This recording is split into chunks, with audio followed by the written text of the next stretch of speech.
On the morning of the 1st of December 1948, a man was found dead on a beach in Adelaide, Australia. He was leaning against the seawall, immaculately dressed, a half-smoked cigarette on his collar. He had no wallet, no identification, and every label had been cut from his clothes. In his hidden fob pocket was a scrap of paper bearing two printed words in Persian, Tamám Shud, it is ended. For 74 years, nobody could say who he was. This is the case of the Somerton Man. The basics should have been easy. A well-built man in his 40s, clean-shaven, wearing a smart jacket and polished shoes, the kind of man someone reports missing. But nobody did. Detectives circulated his photograph across Australia and the world. They matched him to missing persons reports again and again. Every single one was eliminated. It was as though he had stepped onto that beach from nowhere, a man with no past and apparently no name. The autopsy only deepened the mystery. His organs were congested, his spleen abnormally enlarged, and the pathologist was convinced he had been poisoned, most likely by a fast-acting toxin that leaves no trace, the kind that breaks down in the body within hours. But there was no vomit, no convulsion, no sign of struggle. He appeared to have simply lain down against the wall and died peacefully, as if he had chosen the spot. The coroner could not even state the cause of death with certainty. Then came a break. A suitcase, checked into the cloakroom at Adelaide railway station the day before the body was found, was traced to the man. Inside was a strange wardrobe, clothes with the name tags removed, a stenciling brush, a table knife cut down into a tool.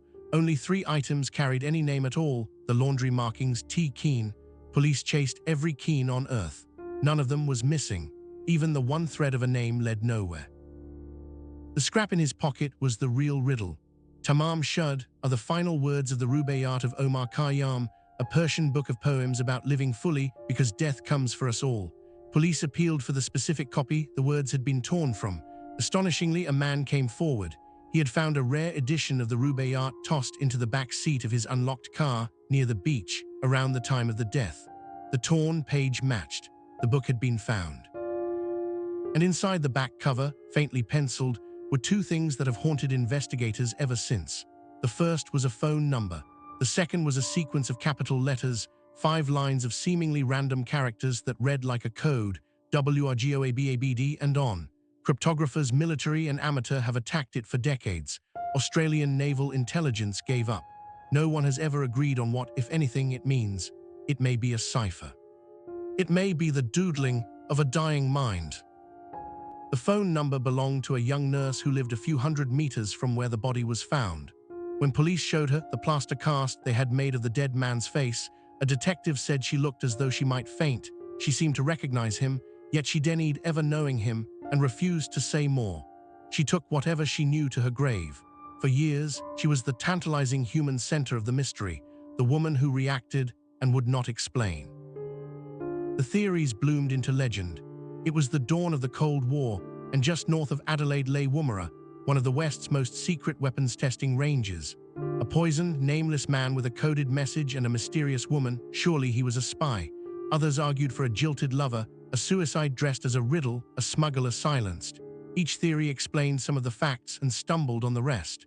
The truth stayed sealed under a headstone that read, simply, The Unknown Man.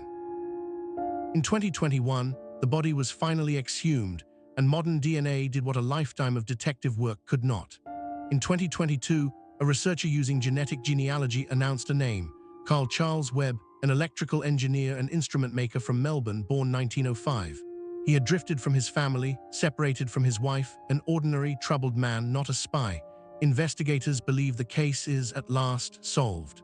And yet, because a name is not an answer, we still do not know how Carl Webb died, or why every label was cut from his clothes, or what the letters mean, or what the nurse saw in that plaster face.